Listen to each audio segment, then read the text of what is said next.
Interestingly नतीजे अच्छे थे इनके बावजूद इसके नंबर्स के ठीक बाद से ये स्टॉक जो है लगातार गिरे जा रहा है। लगातार ये तीसरा ट्रेडिंग सेशन है जबकि गिरावट हाथ लगी है स्टॉक में। उसकी कई सारी वजह हैं और अगर मेजर रीजंस की बात करें, सबसे पहले तो इनके वीवो और डिस्प्ले सब असेंबलीज जो कि एचकेसी के साथ थे, उनके प्रोडक्शन में डीले, कमेंसमेंट जो थे उसमें डीले, वो एक वजह कह सकते हैं। दूसरा ये है कि कंपटीशन इस सेगमेंट में काफ़ी हद तक बढ़ती हुई नजर आई है। And last but not the least, valuations. Rajesh ji, Dixon tech के वैल्यूएशंस काफ़ी रिच हैं और कह सकते हैं कि इसी के चलते there is less room for an upside. आपकी राय क्या होगी? डिक्सन टेक का स्टॉक, नतीजे काफ़ी दमदार थे, इसके ठीक सामने पीजी इलेक्ट्रोप्लास्ट अगर देखेंगे काफ़ी मजबूत चल रहा है। जी देखिए, डिक्सन टेक में एक करेक्टिव मूव देखने को मिला है। अगर हम इसके थोड़े से मीडियम टर्म स्ट्रक्चर देखें तो स्टॉक में जो रेजिस्टेंस बना हुआ है मेजर, वो करीब 17,000 के आसपास है और स्टॉक ने वहीं से एक करेक्टिव मूव यहाँ पे स्टार्ट किया है। इस करेक्शन में स्टॉक ने 20 डे मूविंग एवरेज के नीचे भी फिसलते हुए दिखा है और अगर अभी नियर टर्म के हिसाब से देखें तो यहाँ पे ऑलमोस्ट 50 डे मूविंग एवरेज पे ही स्टॉक सपोर्ट लेता हुआ दिख रहा है। हमें लगता है यहाँ पे नियर टर्म पर्सपेक्टिव से तो 14,900 14,850 इसके लिए काफी इंपॉर्टेंट एंड क्रिटिकल लेवल है नियर टर्म ट्रेंड के हिसाब से। अगर ये इसके नीचे फिसलता है तो फिर 14,250 तक भी गिरावट बढ़ सकती है या प्रॉफिट बुकिंग जो हम इसको बोल सकते हैं वो बढ़ते हुए दिख सकती है।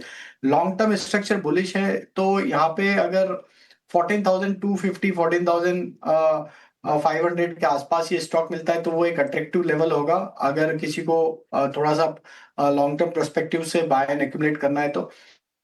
ट्रेडिंग पॉइंट ऑफ व्यू से अभी यहाँ पे जो स्टॉप लॉस रखना है वो करीब होगा 14,900 के आसपास के। अगर वो टूटते तो फिर निकल जाना चाहिए ट्रेडिंग बेट से। यहाँ से एक पुल बैक के चांस बन सकते हैं टुवर्ड्स 15,350 15,400 की तरफ। तो हमें लगता है डिक्सन नियर टर्म में थोड़ा सा वीक स्ट्रक्चर है। अगर पुल बैक का ही ट्रेड लेना है तो 14,900 के स्टॉप लॉस को स्ट्रिक्टली फॉलो करना होगा। फर्दर विजिबल नजर आती है, कॉशियस आउटलुक रखना चाहिए फिलहाल स्टॉक में। कई सारी रीजनिंग्स हैं जिसके चलते फंडामेंटली टेक्निकली काफ़ी सारे पैरामीटर्स पर इस स्टॉक को रेट करने के बाद ही कोई पोजीशन फिलहाल लेनी चाहिए। और इनफैक्ट काफ़ी महंगा 15,000 के लेवल्स पर ये स्टॉक ट्रेड करता हुआ नजर आ रहा है। It's a rich valuation stock और नंबर्स के ठीक बाद कमजोरी ही कमजोरी हाथ लगी है। सोनम, आपसे डाइवर्सिफाइड एफएमसीजी में पर्टिकुलरली आईटीसी पर राय मैंने जानी थी, लेकिन अब मैं आपसे एग्री और फर्टिलाइजर रिलेटेड स्टॉक्स पर आपका टेक भी समझना चाहूंगी बिकॉज वेदर डिपार्टमेंट आईएमडी की तरफ से लगातार मानसून को लेकर फोरकास्ट आ रहे हैं। उनका ये कहना है कि अबव नॉर्मल मानसून 2025 में देखने को मिल सकता है एंड इनफैक्ट ये भी कहा जा रहा है कि पिछले 6 सालों में जैसा नहीं देखा वैसा मानसून नजर आ सकता है। अब जब स्ट्रॉन्ग मानसून होगा तो टिपिकली रोबस्ट रहेगा ये पूरा का पूरा सिनेरियो खरीफ सोइंग सीजन के लिए। रूरल इनकम काफ़ी हद तक बढ़ती दिखेगी। इवेंचुअली केमिकल फर्टिलाइजर स्पेसेस होते हैं, कंजम्पशन की पूरी थीम ही है, लेकिन फर्टिलाइजर स्टॉक में इन दिनों हम देखते हैं आए दिन अपॉर्चुनिटी भी मिलती है गिरावट पे एंट्री लेने की। क्या राय होगी फर्टिलाइजर केमिकल पर? फर्टिलाइजर केमिकल एग्रोकेमिकल में हमारा यहाँ पे फोकस काफ़ी टाइम से बना हुआ है और इसमें काफ़ी सारे स्टॉक हैं जिसमें आप प्राइस मूवमेंट भी देखें तो बहुत अच्छा आपको दिखेगा। इसमें एक स्टॉक का नाम लूँ तो कोरोमंडल है जिसमें आप देखेंगे बहुत ही स्ट्रॉन्ग प्राइस मोमेंटम है और डोमेस्टिक फोकस्ड कंपनी है, मिड कैप कैटेगरी में आती है जहाँ पे आपको अच्छा मूवमेंट दिख रहा है। उसके अलावा आई थिंक यूपीएल के स्टॉक को भी आप देखें तो वो भी हमें यहाँ पे एक अट्रैक्टिव लग रहा है।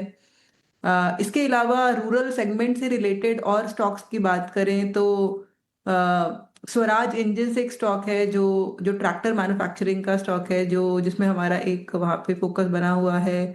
और और इसी सेगमेंट पे मेरे ख्याल से डोमेस्टिक फोकस एग्रोकेमिकल पूरी केमिकल इंडस्ट्री में आई थिंक इस टाइप पे सबसे अट्रैक्टिव लग रहा है।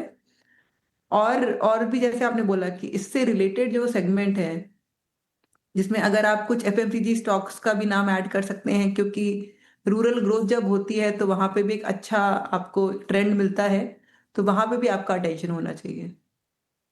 ग्रोथ ये थीम है जिस पर टेंशन होना चाहिए और आने वाले दिनों में ये थीम प्ले आउट होता हुआ भी नजर आ सकता है। चुनिंदा प्लेयर्स हैं, लगातार हमारे टेक्निकल और फंडामेंटल एक्सपर्ट से स्पेस पर हम उनकी राय जान रहे हैं, तो इस पर नज़र होनी चाहिए आपकी। 24,871 के लेवल्स पर एट प्रेजेंट दिन के उच्चतम स्तर के आसपास ही ट्रेड करता हुआ निफ्टी मजबूती का रुझान करीब 262 अंकों की तेजी है और ऐसी ही तस्वीर ब्रॉडर मार्केट्स